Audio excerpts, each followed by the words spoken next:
me. Long live international solidarity! As it was said earlier, I'm Reverend Jeanelle Ablola. I am trans, I am queer, I am second generation Filipino American, I'm a pastor too, and I am a child of immigrants.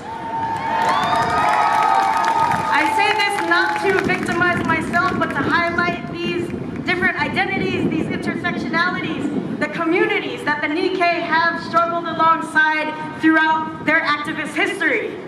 I'm here to remember 77 years ago that the FBI began arresting Japanese Americans, and along those arrested were Buddhist priests, community leaders because of wartime hysteria. I am here because United Methodist missionaries, whose visas were arbitrarily canceled, were departed from their mission sites in the Philippines last month, and they were sent back to Zimbabwe, Malawi, and the United States. I am here because an Australian missionary, Sister Patricia Fox, continues to face harassment by the Bureau of Immigration in the Philippines, despite her serving as a missionary there for 27 years now, and the Department of Justice in the Philippines ruling the order of deportation null and void. I am here because their visits to political prisoners, their accompaniment of the sick, and their feeding of the hungry are seen as threats to the security of the US-backed Duterte regime. I am here because the Philippines is in a state of war and most people in the world aren't aware of it. I am here because Trump's attacks on the people aren't restricted to within our borders. I am here because 6,000 Filipinos leave the Philippines every day to search for work and livelihood. And to come to the US with documents, one would have to endure a 20-year wait list from the Philippines, not to mention being able to have the financial means to cover the cost of the paperwork. I am here because in April, at SFO at San Francisco International Airport, human rights and peace advocate from the Philippines, 25-year-old Jerome Abba, was detained for 28 hours and then deported back to the Philippines without ever leaving the airport. Jerome had a 10-year multi-entry visa to the US. He was invited by church leaders and had scheduled meetings with congressional leaders in Washington, D.C. about the human rights situation in the Philippines.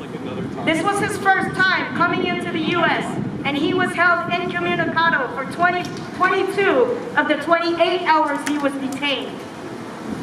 When he arrived in the Philippines, it was revealed that during his detainment by U.S. Customs and Border Protection, he was tortured. Despite repeated requests, he was repeatedly told he had no rights.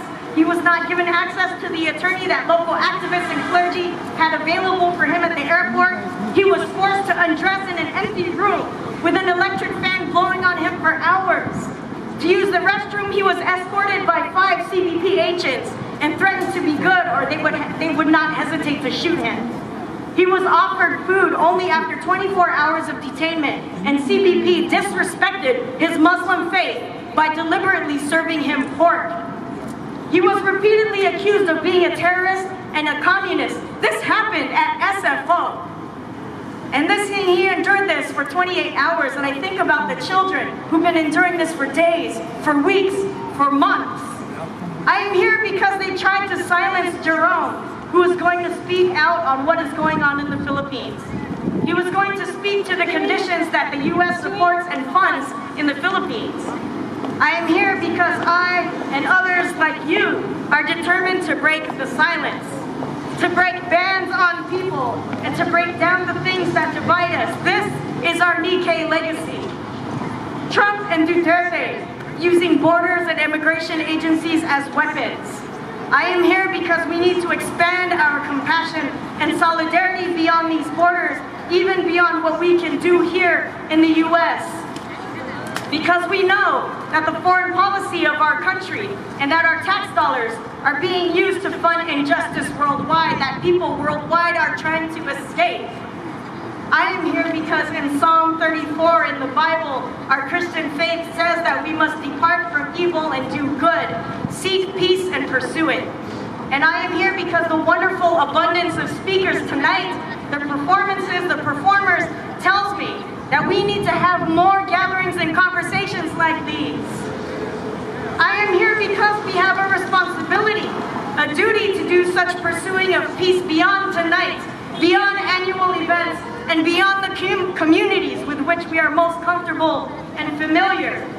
Long live international solidarity. Say it with me.